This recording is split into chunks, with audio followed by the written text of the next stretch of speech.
Hello, everyone. Thank you so much for joining me on another weekly episode for my worm update. I am starting in the regular tote bins as usual, and now it's been about a month since I harvested these bins. And since we're heading into the month of June, I am noticing my regular totes are holding more water. Because of this, I am starting to add less cardboard than I did before, even though I am trying to take this through another harvesting cycle. I find that when I add a lot of cardboard at once, it holds a lot of moisture. So I'm not adding it every week. Since I skipped last week, I'm adding cardboard to it this week. I hope that it doesn't affect the bin too much and make it overly wet, but we'll see as it is time to update, as a lot of the material that started in here has already broken down. I didn't give the bin too big of a feeding either, but I did give it food that was high in moisture content. So I feel like, in a way, I did one thing to try to prevent a lot of moisture, and then I added a lot of wet foods. But we'll see next week how this affects the bin.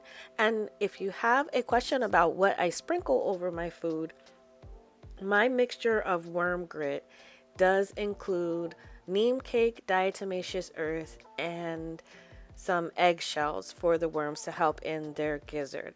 For my area where I'm in South Jersey, I can't use a whole bunch of different things because they tend to get moldy really quick. So I just try to stick to stuff that's really basic. So I just use those three things.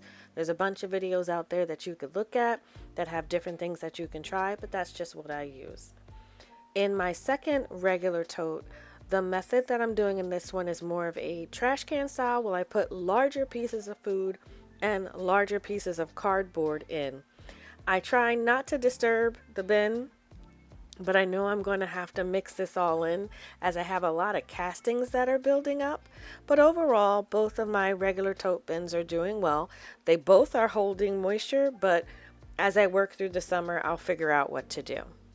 Now, this one regular tote was harvested about a week after my regular totes, and I had a good sized worm ball right in the middle there.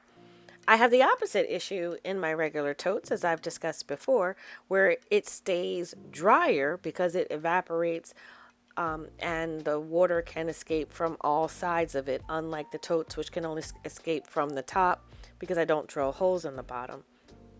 So in this bin, my major focus is keeping them wetter than what they would normally be, because the worms do like more moisture. So in this one, I'm not adding as much cardboard, but I am focusing on wetting down everything. I do wet down the edges, and all of the new material I put in gave it a small feeding, and this one was set up for the week.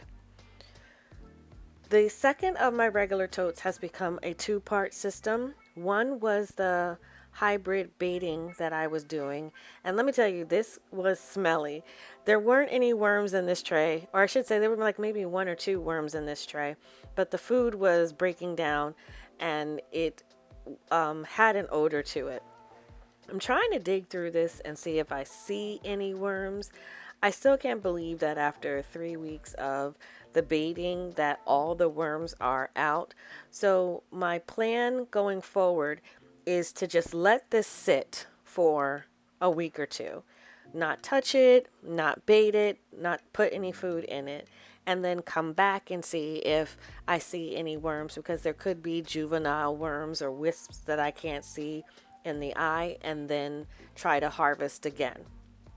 So for now, I'm done baiting.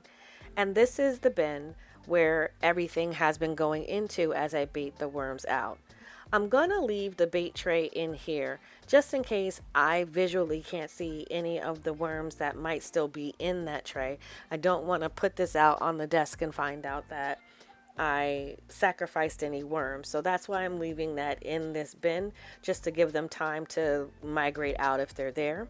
I added a little more shredded cardboard to this versus the larger chunks. And I didn't give it any additional food because there was still a whole bunch in the bait tray. And I set this up for the next week.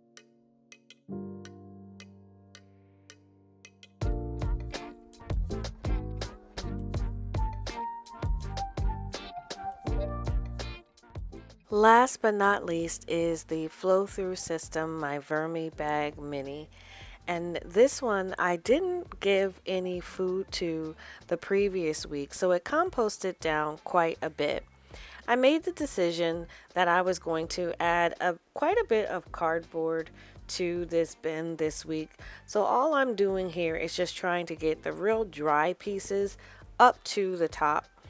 Just like the regular totes, the Vermibag Mini allows for air or water to evaporate on all sides, and because it's such a large system, it seems much drier than my other tote systems. So I try to focus heavily on adding moisture to this one as well. I put a layer of shredded cardboard in, wet that down really well, and I gave it a nice big feeding. The only downside to the flow through system for me is that this is the one system where I get all the problems with the beetles. So even though I'm giving it a big feeding, I will end up having probably some beetle explosion or beetle population explosion from this. But we'll see what happens. But I wanted to give it a good feeding because I hadn't fed it the previous week because there was still leftover food. I did another layer of cardboard after that, and then I wet this down thoroughly. Starting next week, I'm going to go back to what I was doing before, which really worked and helped keep the edges less crispy by putting food along the edges. And that's the update for this week. Thank you for sticking with me to the end. I really appreciate it. If you enjoyed the content, please like and subscribe. And as always, thank you so much for watching.